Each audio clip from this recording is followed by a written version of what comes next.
마태복음 10장 5절에서 15절 말씀 가지고 오늘 잃은 양을 찾아드리라는 제목으로 함께 은혜를 나누고자 합니다.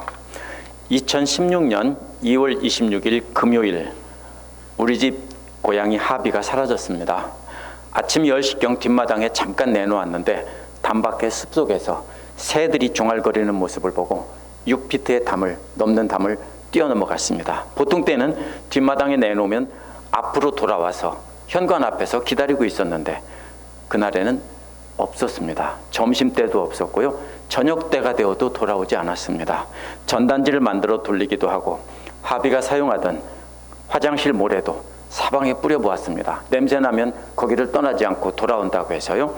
종일 다니며 찾아봤지만 저녁때까지 못 찾았습니다. 슬라이델 구역 예배를 인도하고 밤 11시에 돌아왔는데 그때도 집에 보니까 불이 켜져 있었습니다. 문도 열려 있었습니다.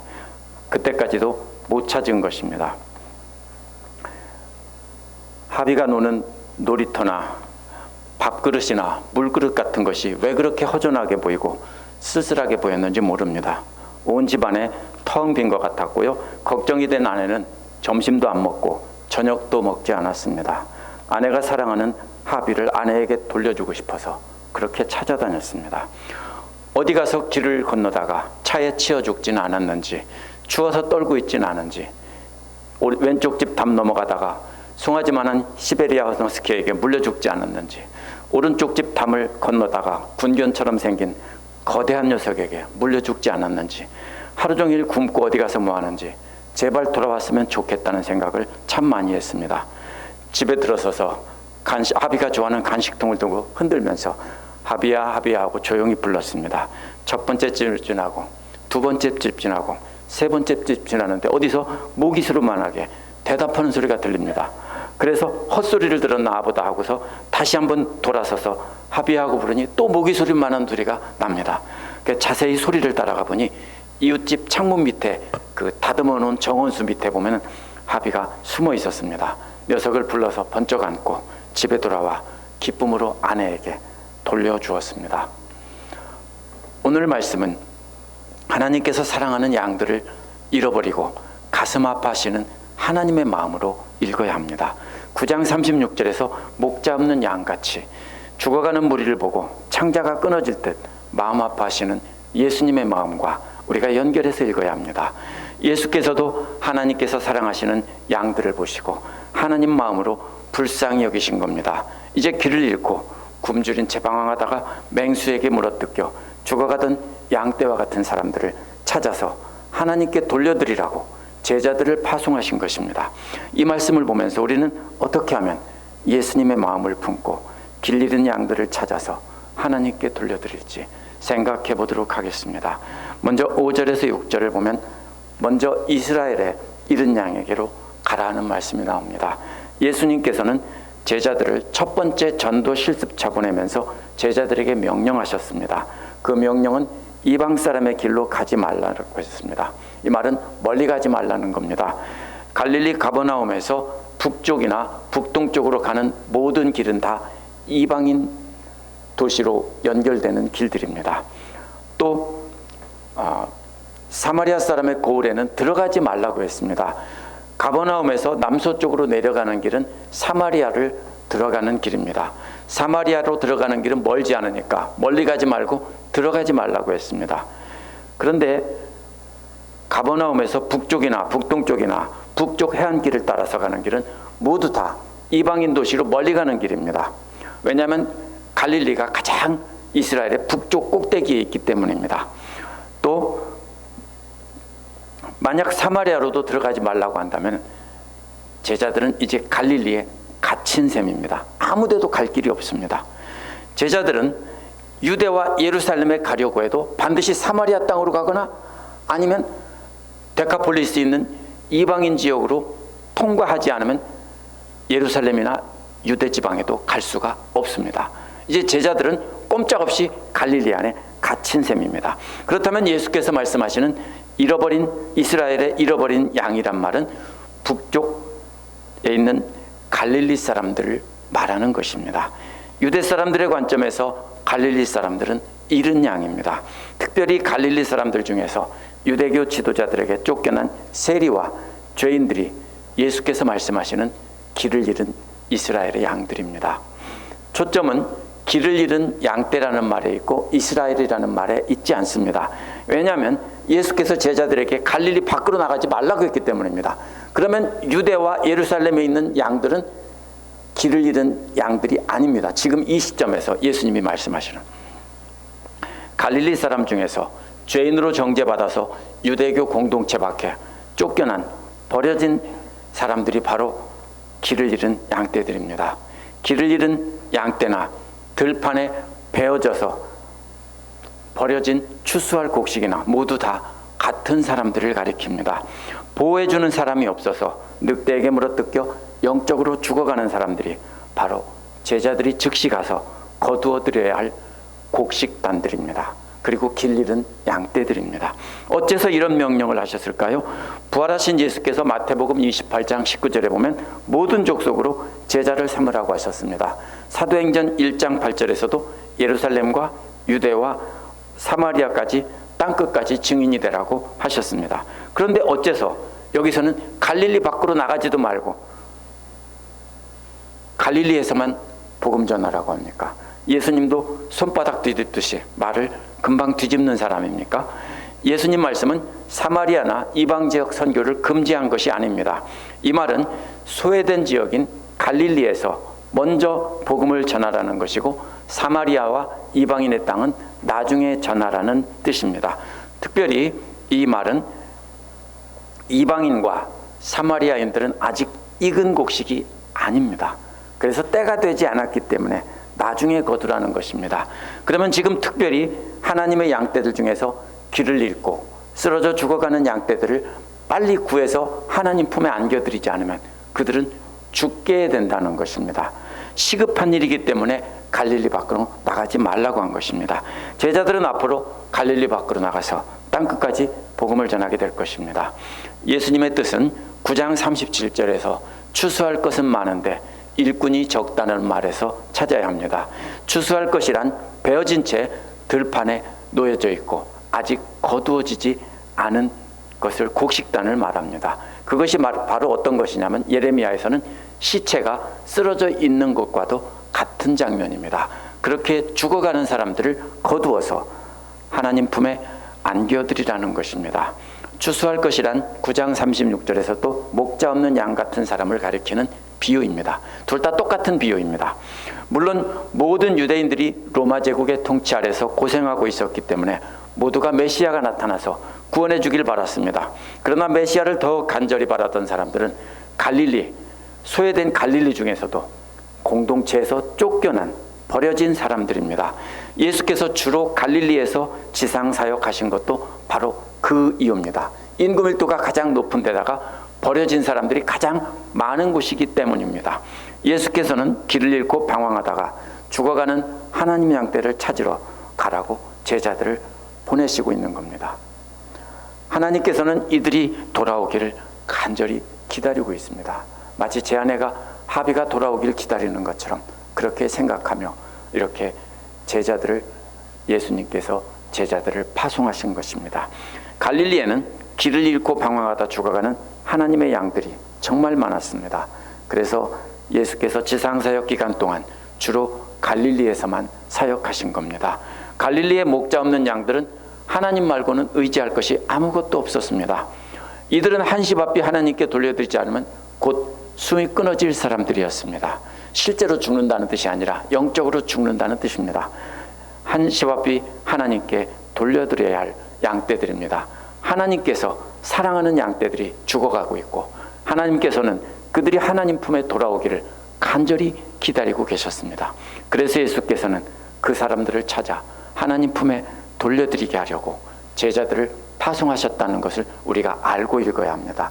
그렇게 하나님이 아니면 살 수 없는 연약한 양과 같은 자들이 바로 베어져서 들판에 버려진 추수할 곡식이고 목자 없이 방황하다가 늑대에게 물려서 죽어가던 양과 같은 사람들입니다. 이방인들과 사마리아인들에게 가지 말라고 한 것은 그들이 아직 익지 않았다는 것입니다.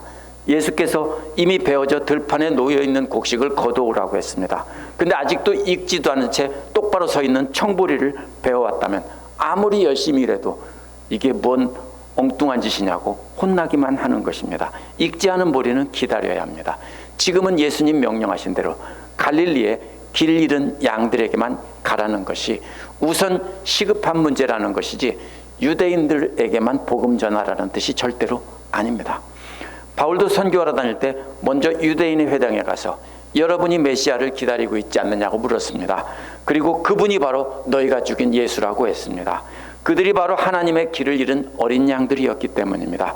메시아를 기다리던 유대인들에게 먼저 복음이 전해지면 그 다음에는 그들을 통해서 이방인에게 복음이 자연스럽게 흘러갔던 것입니다. 그래서 바울은 로마서 1장 16절에서 먼저는 유대인에게요 또한 헬라인에게라고 했습니다.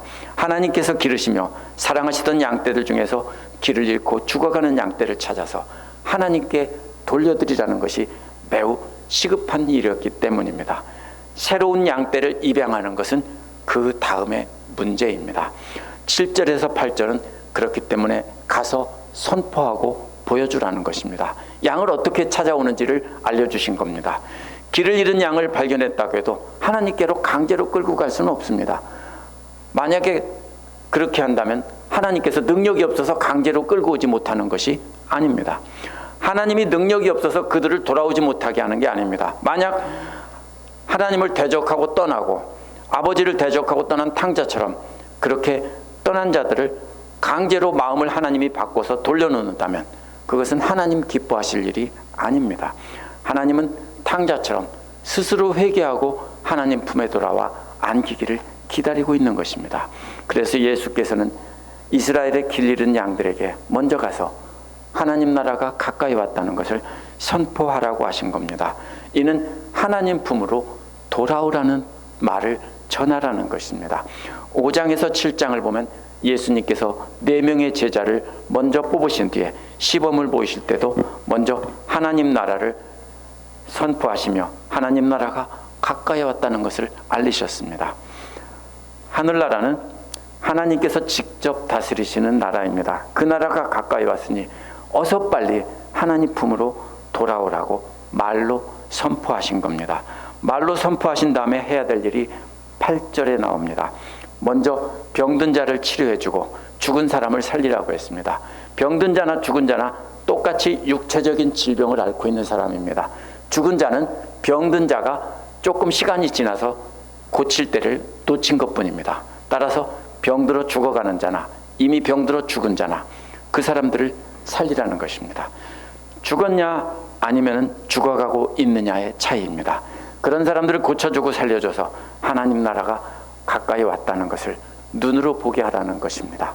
또 문둥병자를 깨끗하게 하고 귀신 들린 사람은 쫓아내주라는 겁니다. 이 두 가지 경우는 육체적인 질병이라기보다는 부정하기 때문에 마을 사람은 물론 가족들과도 함께 살 수 없고 하나님 앞에 나갈 수 없는 사람들입니다.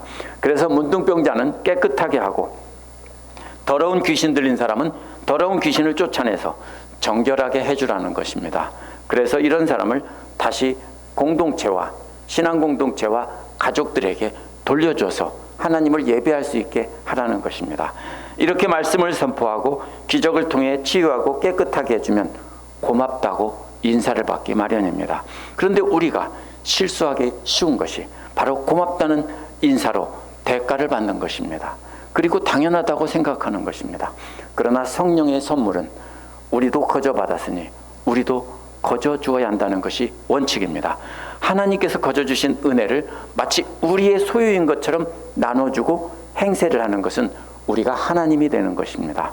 만약 하나님 나라가 가까이 왔다는 것을 말로 선포하고 기적으로 보여준 뒤에 대가를 받는다면 그 말씀과 능력이 우리 것인 척하고 하나님 것을 가로채는 도둑입니다. 이거 착각하기 쉽습니다. 구약 성경에서 생각나는 사람이 있죠. 엘리사에는 나아만을 문둥병을 치료해주고 아무것도 받지 않았습니다. 왜냐하면 돌아가서 하나님께 거저받은 것을 거저주라는 뜻이었습니다. 그런데 엘리사의 종 게하시는 준다고 한 물질이 탐이 나서 쫓아가서 물질을 받아왔습니다. 그 뒤에 문둥병에 걸렸습니다. 거저받은 선물을 값을 주고 파는 것은 우리가 하나님이 되어서 그 은혜를 우리가 나눠주는 주인 행세를 하는 것입니다. 우리는 그리스도의 사랑을 전해주고 기도해주고 나서 보상을 받지 말아야 됩니다.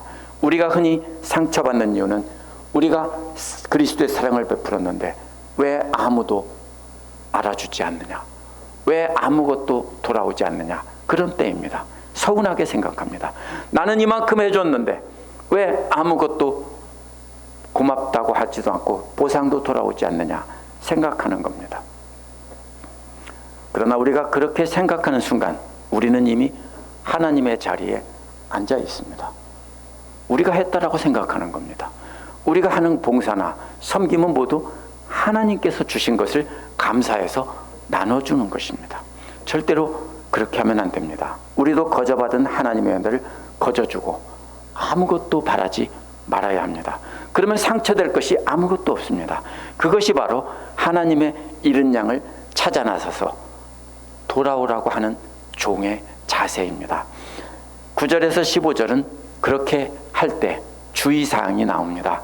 예수께서 잃은 양들에게 가서 선포하고 치료할 때 주의할 일들을 말씀해 주셨습니다.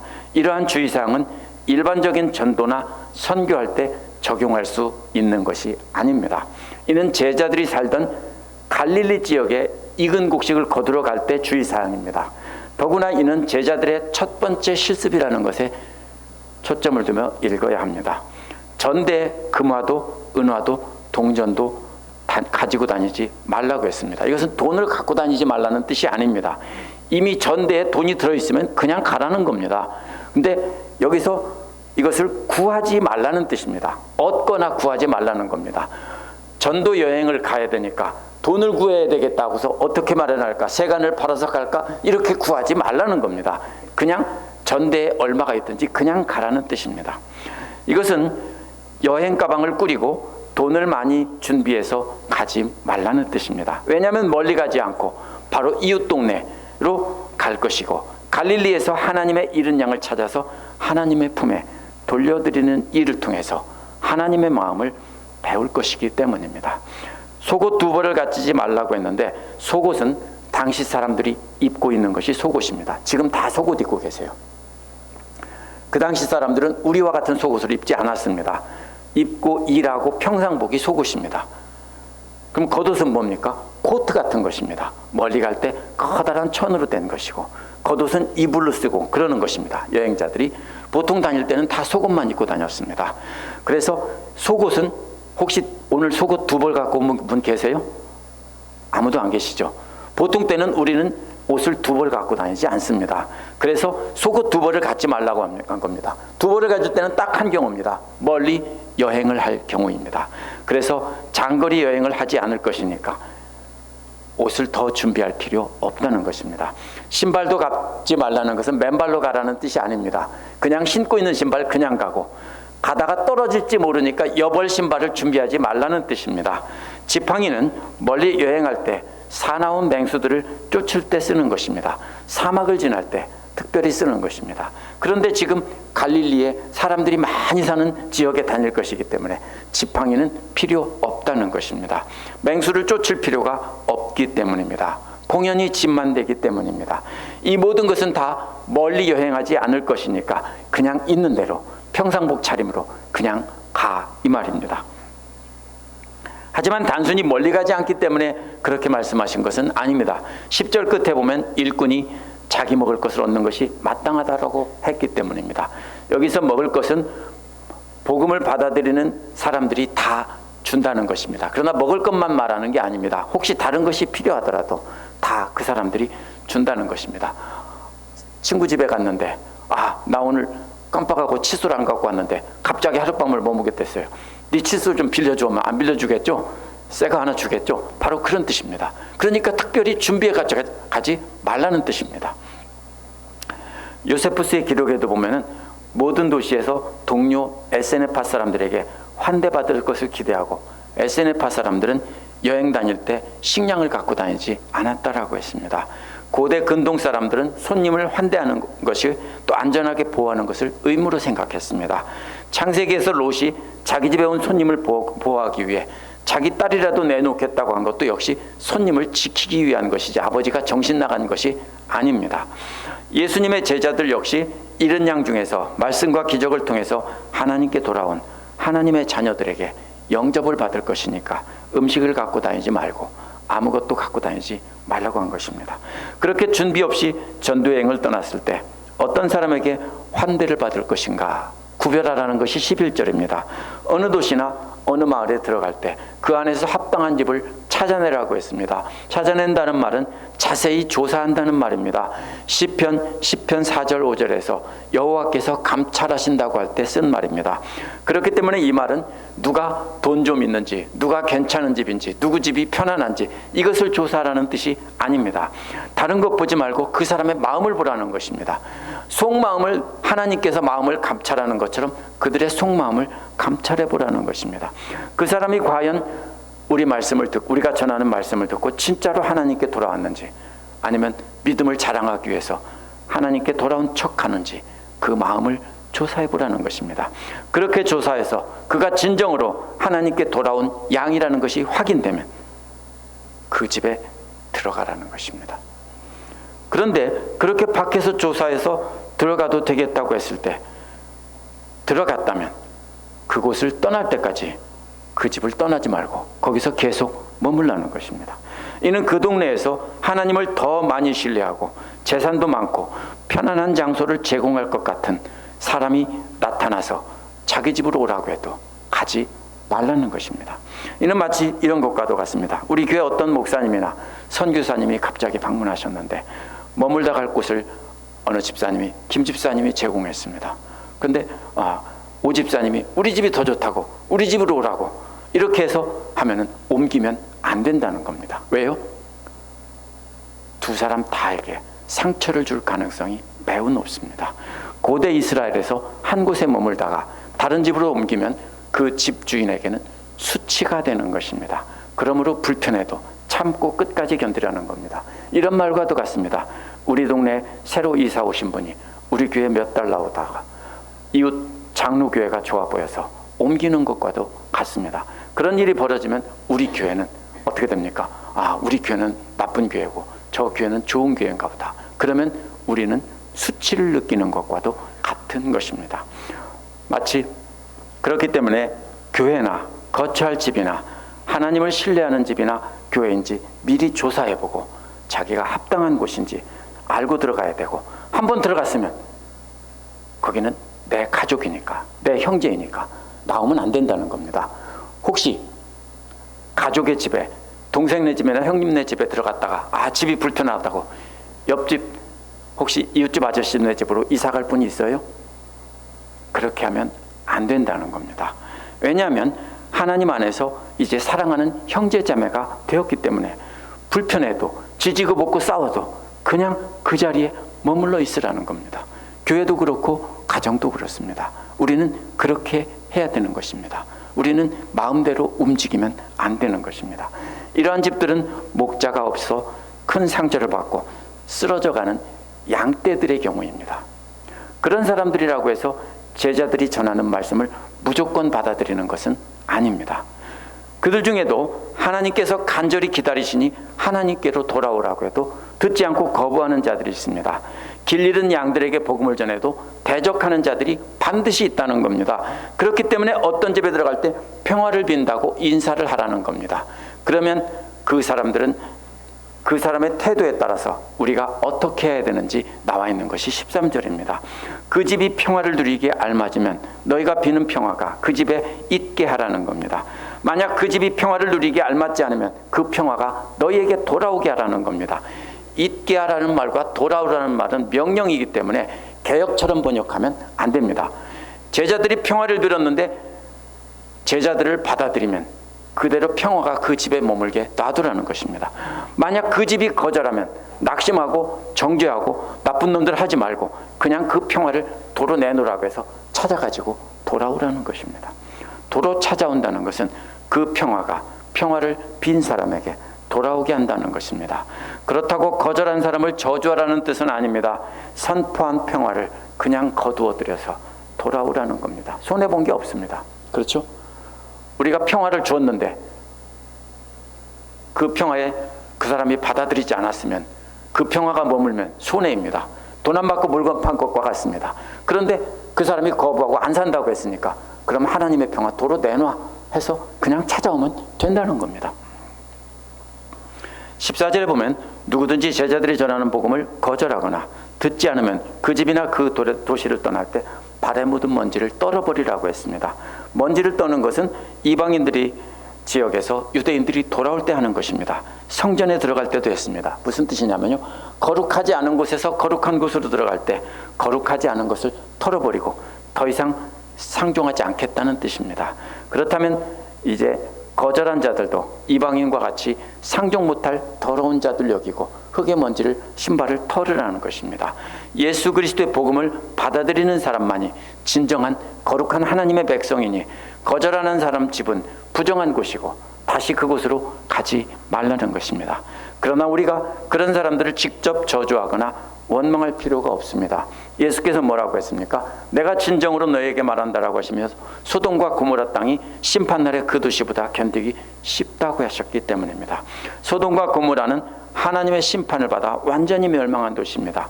그런데 하나님의 백성이라고 자부하면서 유대인 중에서도 복음을 거절한 집이나 도시들은 소돔과 고모라보다 훨씬 더 엄한 심판을 받아서 완전히 망한다는 것입니다.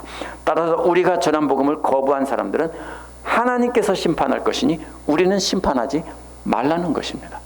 우리는 반감을 가질 필요도 없고 욕할 필요 없습니다. 주님께서는 우리에게도 역시 하나님께서 사랑하시는 양들 중에서 길 잃은 양들을 찾아오라고 명령하십니다. 그럴 때 우리는 하나님의 마음을 알고 가야 됩니다. 만약에 하나님의 마음을 모르면 우리 하비가 돌아오기를 간절히 기다리는 제 아내처럼 잃은 양이 돌아오기를 기다리는 하나님의 마음을 알지 못합니다. 그냥 형식적으로 시키니까 나가서 몇 번 돌아보다가 없어 하게 되는 것입니다. 그렇죠? 누구의 마음을 알아서 잃은 사람의 마음을 알아야만 우리는 그 마음으로 가서 찾아올 수 있습니다. 그런 하나님의 마음을 알지 못하면 형식적으로 찾는 척만 하다가 그냥 돌아옵니다. 우리가 할 수 있는 것은 단지 잃은 양을 찾으시는 하나님의 마음을 알고 그 마음으로 나가서 그들에게 나가서 하나님의 나라를 말로 선포하고 우리 삶에 나타난 하나님의 능력을 보여줘야 하는 것입니다. 오늘날 우리가 병을 고치고 이러는 게 아니라 오늘날은 이제 하나님께서 우리에게 우리가 변화된 우리가 체험한 하나님의 능력을 보여주며 말로 선포하는 것입니다. 그래서 하나님께서 간절히 기다리신다는 것을 알려줘야 합니다. 새로운 양들을 입양시켜 드리는 것은 중요한 일이지만 하나님께서 기르다가 잃어버린 하나님 품을 떠난 양들을 먼저 찾아서 하나님께 돌려드리는 것이 시급한 일입니다. 그들에게 나가서 하나님 나라를 말로 선포하고 삶으로 보여줬을 때 받아들이면 그들에게 평화를 빌고 그들의 집에 들어가 함께 거하는 것입니다. 그들은 우리와 함께 하나님께 돌아온 자녀이기 때문에 형제 자매이기 때문입니다. 만약 그들이 우리를 거절한다면 우리를 거절하는 것이 아니라 하나님을 거절하는 것이기 때문에 우리와는 상관이 없습니다. 하나님께서 심판하실 겁니다. 우리를 거절한 것이 아니라 우리가 믿는 하나님을 거절한 것입니다. 절대로 서운해할 필요 없습니다. 그런 사람들에게 가서 매달리다가 안 되면 낙심해서 그들을 정죄하는 것은 우리가 하나님의 자리에 앉아 있는 것입니다. 우리는 사람들을 변화시킬 수 없습니다. 우리가 단지 말씀을 전하고 성령님께서 그들에게 찾아가 주셔서 그들에게 권면하면 그들이 결단하고 하나님께 돌아오는 것입니다. 우리는 단지 하나님의 마음으로 찾아가서 하나님 나라를 선포하고 하나님의 능력을 보여주고 하나님께서 너를 간절히 찾으신다는 것을 알려드리면 되는 것입니다. 그것이 우리가 잃은 양을 찾아서 하나님 품에 돌려드리는 길입니다. 함께 기도하시겠습니다.